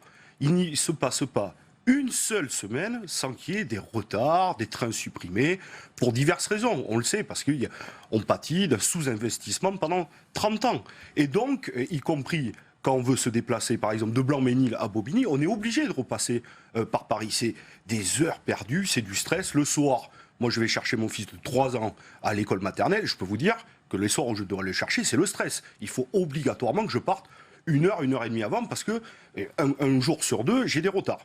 Donc ça, c'est la vie quotidienne de beaucoup de Franciliens et Franciliennes. Et ce Grand Paris Express répondait à cette attente et ce besoin. Il y a les JO, mais il y a aussi le trajet du quotidien. Y compris, on a un gouvernement qui nous dit « Bon, maintenant, on va mettre le paquet sur le trajet du quotidien. » Et puis, on nous explique, lors d'un débat, assez tranquillement, que, évidemment, ça va être reporté. Il y a diverses raisons, on va y revenir. Je peux en partager plusieurs avec ici les intervenants. Mais comment comprendre qu'on va mettre 1,7 milliard d'euros pour le Charles de Gaulle Express, c'est 17 000 personnes jour, on sait que c'est un gouffre financier, ça va coûter 5 milliards d'euros, 1,7 milliard d'argent public gagé par Elisabeth Borne l'a répété et l'a dit lors de ce débat, et qu'on nous dit pour les trajets du quotidien, notamment le RERB, là il n'y a pas d'argent, il n'y a plus rien à voir, et le Grand Paris Express, ben, finalement il faudra attendre. Et là, je peux vous dire que si ça se passe comme ça, si le Charles de Gaulle est construit et que dans le même temps et dans le même mouvement, on ne fait pas la ligne 16 et 17 pour désenclaver nos territoires, là, on parlera de scandale d'État, et y compris, je pense qu'un certain nombre d'entre nous pourront porter plainte pour stigmatisation de nos territoires, parce que quand on habite Clichy et Montfermeil, c'est un véritable combat pour aller à Paris, pour chercher un emploi, pour l'éducation ou pour avoir accès à la culture. Philippe Dominati, comment expliquez-vous finalement ce retard dans la livraison du Grand Paris Express ? D'abord, on y est habitué. L'Île-de-France et Paris, c'est presque une exception mondiale ou européenne. C'est pratiquement le seul endroit où l'État continue à s'occuper, je dirais, des transports collectifs. C'est un accord historique presque. On est à la 5e société d'État, alors que parfois ce sont des sociétés régionales. Partout dans le monde, ça a été soit privatisé sous forme de concession, soit remis, ce que je préférais, aux collectivités territoriales. Et tous les 5 ans, on a d'autres responsables politiques sur le plan de l'État qui contredisent leurs prédécesseurs, soit à cause de l'alternance politique. On a eu préfet qui change au bout de 4 ans, 5 ans, donc chaque fois, soi-disant, on va laver plus blanc que blanc, pallier au sous-investissement. Ce n'est pas vrai. Ce que cherche le pouvoir, c'est la paix sociale en Île-de-France. Et partout en France, on peut s'organiser pour gérer correctement les transports collectifs, sauf en Île-de-France. Avant, c'était le préfet qui avait la tutelle. Maintenant, l'État garde la tutelle. On est même allé à Bruxelles pour demander la prolongation du monopole public. Donc, en réalité, il y a une grande défaillance. Et je ne partage pas souvent les points de vue, mais je n'ai pas voté Charles de Gaulle Express parce que la concertation ne s'est pas faite. L'équilibre économique n'y était pas et ça ne correspond même pas aux zones d'activité nécessaires. Et le prix est mal étudié. Et le principal utilisateur, en plus, la compagnie Air France, n'en veut pas sous cette forme-là. Donc tout le monde le sait, mais c'est les infrastructures et ces sociétés d'État qui se font la concurrence. Je vous les rappelle, SNCF, RATP, lorsque ça marche plus, on crée Réseau Ferré de France, lorsque ça marche plus, on crée la Société du Grand Paris. Normalement, ça aurait dû être la RATP qui s'occupe de ce projet régional. Voilà. Et maintenant, on crée... Gilles Dansard, est-ce que c'est un problème de gouvernance? Mais le contribuable francilien, lui, paye. Ce que je tiens à dire, c'est que l'État décide, mais celui qui paye, c'est le contribuable francilien, soit par les entreprises pour 50%, soit le contribuable régional. Est-ce que c'est un problème de gouvernance, ce retard dans la livraison du Grand Paris Express? C'est en partie un problème de gouvernance. Il y a plusieurs défaillances. Il faut bien voir que dans ce dossier, tout le monde ment depuis 10 ans. À commencer par les délais. J'ai un peu de mémoire. En 2010, l'ensemble des acteurs politiques disaient en 2020, tout sera fini. En 2010, c'était chiffré à 19 milliards d'euros. 19 milliards d'euros, évidemment, mais aussi ce sera fini en 2020. On va mettre plein de tunneliers, vous en faites pas, ce sera fini. C'est totalement irréaliste. Comme il est totalement irréaliste d'imaginer encore depuis 3 ans que ça allait être fini pour les Jeux Olympiques. Vous interrogez n'importe quel ingénieur sur le terrain qui vous dit que c'était totalement irréaliste. Donc il y a des mensonges successifs sur les délais, sur les coûts, qui font qu'aujourd'hui, effectivement, c'est un peu la douche écossaise pour l'ensemble des acteurs, mais il était temps qu'il y ait enfin un constat réaliste des choses, sur les coûts, sur les délais, et aussi sur la gouvernance, parce que la Société du Grand Paris ça a été un peu la fuite en avant. Il n'y avait pas vraiment de tutelle. 4 ministères se disputaient la tutelle, souvent de la Société du Grand Paris. Cécile Duflot, ministre du Logement, a eu la tutelle du Grand Paris pendant 2 ans. Donc l'État a laissé faire un peu la Société du Grand Paris, lui a demandé d'accepter un certain nombre de délais qu'elle considère considérée comme irréaliste, mais comme c'est une société d'État, elle ne disait rien. Et résultat, aujourd'hui, tout le monde tombe un peu de l'armoire en voyant l'étendue des dégâts financiers et sur les délais. Donc il n'y a pas de surprise à la situation aujourd'hui, parce que ce n'est pas miraculeux. On fait des lignes qui sont très profondes, des lignes très utiles. Il ne s'agit pas de remettre en cause la pertinence d'un certain nombre de lignes, notamment la pertinence n'est pas vraiment remise en question. Ce qui est remis en question, c'est cette succession de mensonges, parce que, encore une fois, quand on creuse à 70 mètres, aucune station de métro parisien, ni de la ligne 14, ni des lignes historiques, ne va aussi profond. Donc c'est compliqué, donc il faut du temps, et donc ça coûte de l'argent. Donc au moins aujourd'hui, on sait ce qu'il va falloir mettre sur la table, y compris via une fiscalité Avec ce rapport supplémentaire. effectivement de la Cour des comptes, François Ekal, ça a été réévalué à 22,6 milliards en 2013, et là, la Cour des comptes nous alerte, on parle de 38,48 milliards d'euros. Comment on finance ce Grand Paris Express, François Ekal ? Comment on finance ? Il y a des financements qui sont prévus sous forme, en effet, on vient de le dire d'ailleurs, de taxes qui sont prélevées aussi bien sur les commerces, les bureaux, etc. Le tout en Ile-de-France. Et puis pour le reste, la Société du Grand Paris va emprunter. Mais ces emprunts, il va falloir les rembourser un jour. Et ce que montre le rapport de la Cour, c'est que le remboursement de ces emprunts n'est pas évident. Parce que, en effet, comme vous l'avez dit, le coût a dérapé. On est à 38 milliards d'euros avec dont 3 milliards de contributions à des projets plus ou moins liés d'ailleurs à la Société du Grand Paris. Et le modèle économique de la Société du Grand Paris dans ces conditions-là n'est pas du tout assuré. Il n'est même pas sûr qu'elle puisse un jour rembourser les dettes qu'elle va contracter. Alors il y a ces taxes-là. En fait, la Société du Grand Paris va construire l'infrastructure et ensuite il y aura un opérateur qui va exploiter cette infrastructure. Donc dans les recettes de la Société du Grand Paris, il est aussi prévu que l'opérateur, ou les opérateurs d'ailleurs de ces infrastructures, verseront des redevances à la Société du Grand Paris. Mais ces redevances, elles sont encore très incertaines aussi. Donc il y a des prévisions qui sont faites sur des hypothèses plus ou moins réalistes, mais tout ça reste encore donc très incertain.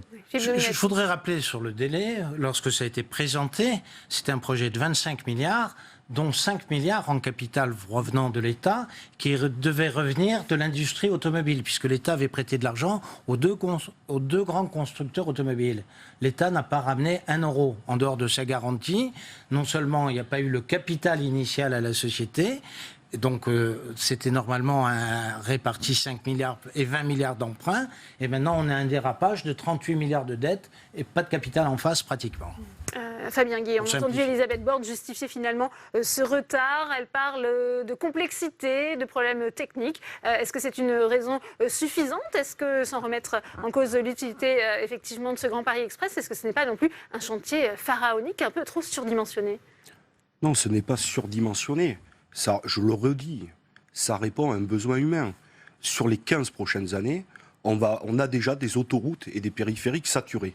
On va avoir un besoin de transport qui va augmenter, nous le savons. Si on a, par exemple, le RER B, j'y reviens, c'est 800 000 usagers jour. Demain, c'est 1 million. Donc si on ne fait pas, par exemple, le doublement du tunnel entre le Châtelet et le Gare du Nord et on ne rehausse pas les ponts sur la partie sud, c'est-à-dire qu'on investit, il faut 2 milliards pour ça, si on n'investit pas, demain, on ne répondra pas à un besoin. Sur le Grand Paris Express, oui, je peux être d'accord, il y a un problème de gouvernance sûr. Mais par exemple, on le sait aussi, il y a un scandale, c'est que la Société du Grand Paris, aujourd'hui, emploie 220 personnes. Il manque des compétences. Il y a l'argent. Il en faudrait aujourd'hui 500. Est-ce que vous êtes d'accord avec moi ? Je parle sous votre autorité. Il en faudrait 500. Qui c'est qui bloque ? Bercy. Alors qu'il y a l'argent. Il faut aller chercher les compétences. Parce que moi, je ne me laisse pas enfumer par ce que nous a dit, je le dis comme ça, par Madame Borne, nous dire oui, vous comprenez maintenant, c'est très technique, c'est pharaonique, on ne va pas y arriver. Si on y met les moyens, si demain on passe de 220 à 500 personnes et qu'on y met les moyens humains et savoir-faire, je ne dis pas qu'on répondra à tout, je ne dis pas qu'on va tenir les temps, mais on peut raccourcir les délais. Donc, il y a des possibilités. Et en même temps, je le redis quand même, je n'oppose pas les projets les uns aux autres, mais on est en capacité de débloquer des moyens et du savoir-faire pour construire le Charles de Gaulle Express. Et on nous dit maintenant, attention, on va faire ça d'abord, et puis le Grand Paris Express, on verra après. Je le redis, s'il y a des besoins, il faut répondre au trajet du quotidien et arrêter ce projet inutile. Et toujours la question des moyens. Quand on a envie, on les trouve les moyens. Gilles Dansart. Vous avez raison, monsieur le sénateur, sur les moyens de la SGP. en maîtrise d'ouvrage qui effectivement sont insuffisants. Et ça coûte de l'argent d'être à 200. Mais le problème, c'est qu'on n'a pas assez de gens pour surveiller les travaux. Et ça nous coûte des sommes pharaoniques. On laisse faire les grandes entreprises. Aujourd'hui, on ne les surveille pas. On va s'apercevoir dans des semaines, des mois ou des années, des malfaçons, etc. On n'est pas en capacité de suivre les travaux actuels. La Cour des comptes a très bien noté la défaillance en maîtrise d'ouvrage, l'insuffisance en maîtrise d'ouvrage, c'est tout à fait vrai. Mais on ne peut pas dire non plus que la tendance suivra. Qu'est-ce qui se passe aujourd'hui sur les marchés? C'est qu'il y a une surchauffe. L'industrie, notamment le génie civil, n'arrive pas à suivre parce que 200 km de métro, ça ne se construit pas aussi vite. Donc l'erreur, c'était de vouloir tout faire le plus vite possible. En même temps. Il fallait absolument phaser. On va sans doute y revenir parce que sinon, qu'est-ce qui se passe? Les prix y flambent. Aujourd'hui, vous prenez votre voiture, vous allez voir sur les chantiers, on voit des plaques d'immatriculation de tous les pays parce qu'on recrute dans toute l'Europe, notamment ces fameux spécialistes des tunnels et de l'infrastructure souterraine. Donc, depuis le début, le pouvoir politique a voulu absolument aller vite et a donné comme consigne d'aller le plus vite possible, au mépris des réalités industrielles, parce que ça ne s'invente pas comme ça, effectivement, les choses. Donc il fallait étaler un peu plus, et on va y arriver à un étalement un peu plus réaliste. On rappelle, il y a 200 km, 68 nouvelles gares. Mais est-ce qu'on embauche? Est-ce qu'on embauche? On est en capacité d'embaucher. Il y a le budget. C'est Bercy qui bloque. Aujourd'hui, vous le savez. Mais aujourd'hui, par exemple, la SGP n'arrive pas à recruter des spécialistes de l'infrastructure souterraine parce qu'elle ne peut pas les payer au prix du marché. Parce qu'aujourd'hui, ces grands spécialistes européens et internationaux se font recruter par des industriels privés à 3 ou 4 fois plus cher ce que l'État pourrait leur donner. Donc, depuis le début, il y a un certain nombre d'approximations et de mensonges qui fait qu'on en est là aujourd'hui. Ce qui ne remet pas du tout en cause ni la pertinence du Grand Paris Express, ni les besoins du transport du quotidien, parce que l'autre évidence, à mon avis, qu'il faut que ce débat dans les mois qui viennent va poser sur la table, c'est qu'il ne faut pas faire croire aux Franciliens qu'on va pouvoir faire à la fois Grand Paris Express à 38 milliards et demi et ces fameux transports du quotidien, ces lignes malades RER que vous connaissez bien, dont vous voyez tous les jours le mauvais état, qu'on va aussi pouvoir les moderniser. Là, ce serait un autre mensonge que de dire vous en faites pas, finalement on va tout faire. Donc il va bien falloir choisir. C'est un choix politique difficile, parce qu'on est dans... Il faut la volonté politique pour aller chercher l'argent. Mais on a des propositions, on les a développées. 0,5% du PIB, les spécialistes de l'économie est là, 0,5% du PIB sur un grand chantier, ça n'est pas rien.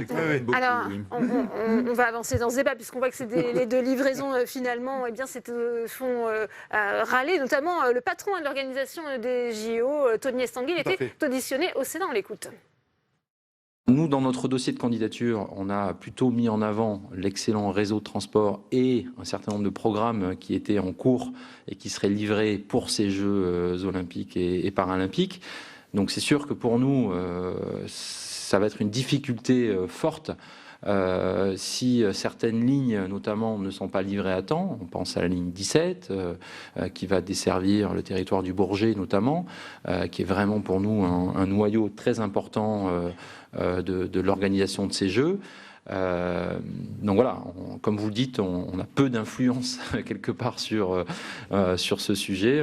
Voilà, moi, je me suis permis quand même d'écrire au président de la République et au Premier ministre sur la question, pour dire combien ce réseau des transports était déterminant dans la réussite opérationnelle de ces Jeux olympiques et paralympiques. Philippe Dominati, c'était un argument phare de la candidature de Paris aux JO 2024, ce Grand Paris Express. La candidature aux Jeux olympiques, la candidature d'une ville ou d'une région aux Jeux olympiques, c'est surtout l'alibi, parfois, de marcher, d'essayer de masquer ce qui ne marche pas toujours très bien, et on dit à cette occasion on va faire les investissements nécessaires.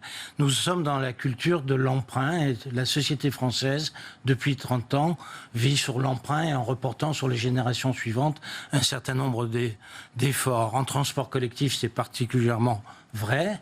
L'État n'a jamais voulu véritablement une bonne gestion des transports collectifs en Ile-de-France parce qu'il cherchait surtout la paix sociale. Je vais vous donner un exemple.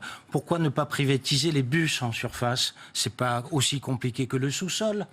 Dans quel pays au monde ce sont encore des agents indirectement de l'État qui conduisent les bus? C'est si compliqué que ça? La RATP veut pas. Alors le ministre des Transports actuel, c'est l'ancienne présidente de la RATP. Alors hier, elle était acteur, l'un des 5 acteurs dans cette confrontation entre la SNCF, la RATP, RFF, la Société du Grand Paris, et on ne veut pas ouvrir le jeu. On veut régler, je dirais, un certain nombre de sujets. Pourquoi la Société du Grand Paris existe? C'est parce qu'il y a eu une défiance des autres sociétés d'État et on n'a pas compris qu'il fallait ouvrir le jeu sur un certain nombre de sujets, trouver des financements. On n'a pas voulu, on veut à tout prix que l'État verrouille, contrôle. Or, il n'y a plus d'argent.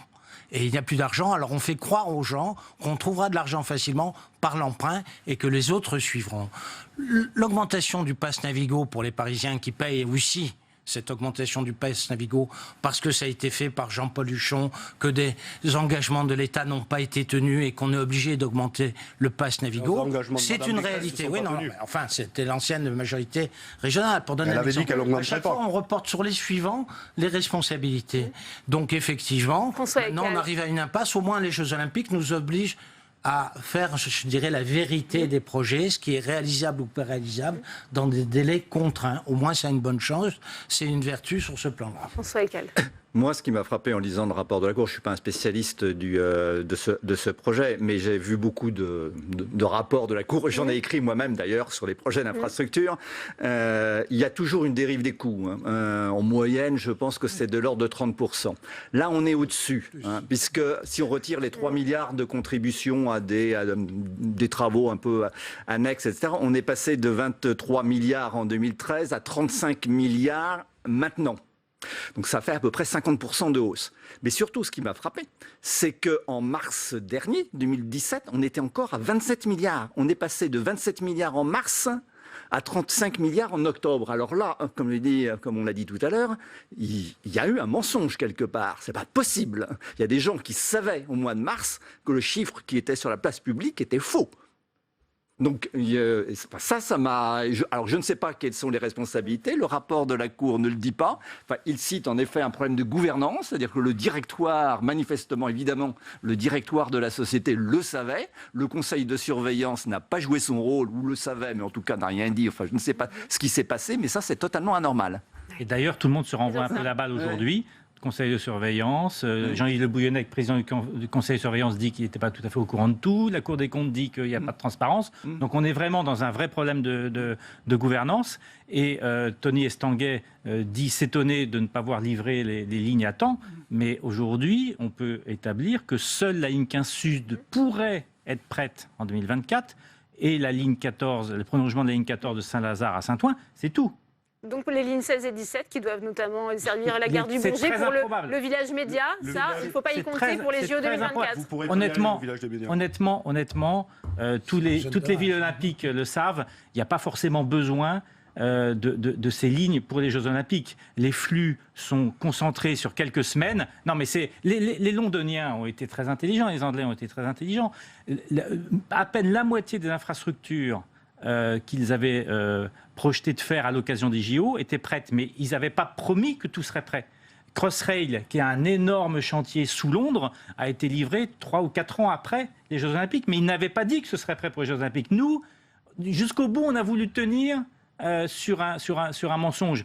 Il n'y a rien de scandaleux à tenir des Jeux Olympiques sans toutes ces lignes, parce qu'encore une fois, ce sont des flux assez simples en pleine période de vacances à transporter. Donc on est vraiment dans... vous disiez que il fallait absolument que la candidature soit belle. Bon, à un moment, il faut descendre sur terre. On n'a pas forcément besoin de toutes ces lignes pour les Jeux Olympiques. C'était un argument pour gagner les Jeux Olympiques, mais redescendons sur terre, les Jeux Olympiques se dérouleront très bien sans toutes ces lignes. Les lignes 16 et 17, Fabien Gay, on les aura après les JO en 2025 ? Ouais, ou au calendrier grec. Parce que bon, là, il y a plusieurs débats. D'abord sur la réflexion de l'existant. Parce qu'on nous dit qu'il n'y a pas d'argent. Arrêtons, nous on a fait des propositions, mais bon, on est battus dans le débat, mais on va continuer à les porter. On sait que, par exemple, on pourrait aller chercher 500 millions d'euros si on augmentait le versement de transport, notamment dans l'Ouest et sur les Hauts-de-Seine. Ces entreprises le peuvent. Et donc, on a fait cette proposition. Elle est refusée par la majorité de droite au Sénat, par la majorité de droite en Ile-de-France. Très bien, mais vous voyez, des fois, on nous dit, vous n'avez pas de proposition. On en a une.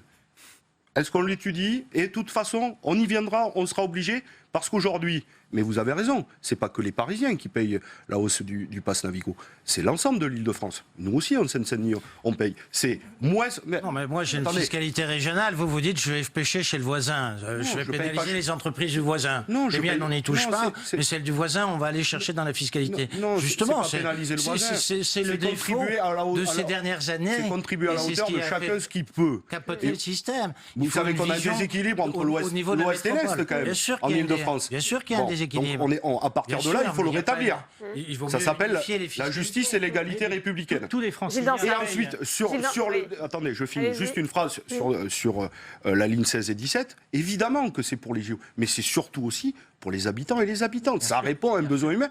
Je le redis, quand vous habitez Clichy et Montfermeil, c'est la croix et la bannière pour se rendre à Paris. C'est une vraie stigmatisation territoriale. Est-ce qu'on continue cette injustice sociale ou est-ce qu'on fait valoir la justice et l'égalité républicaine? Moi, je suis de ce côté-là. Gilles Dansart. C'est pour ça que dire... Très bien. Gilles Dansart, on arrive bientôt au terme de ce débat. Allez-y. Je voulais dire que les Franciliens payent déjà une taxe. Ils regardent leur taxe d'habitation, la taxe sur le foncier bâti. Ils payent déjà tous une taxe qui est égalitaire.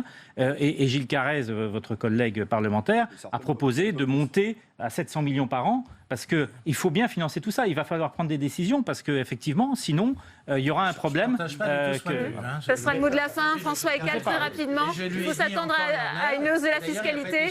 Très rapidement, le versement transport, c'est une taxe sur les salaires, donc qui risque d'aggraver de détériorer la compétitivité des entreprises. Depuis quelques années, on essaye d'améliorer cette compétitivité. On a toujours un déficit commercial gigantesque. Ça n'est pas le moment de recommencer à aggraver cette fiscalité. Eh bien, merci à vous François Eckhall, merci Philippe Dominati, merci Fabien Gay, merci à Gilles Dansart d'être venu sur ce plateau. C'est la fin de cette édition. Merci à vous de l'avoir suivi. Très bonne suite des programmes sur les chaînes parlementaires.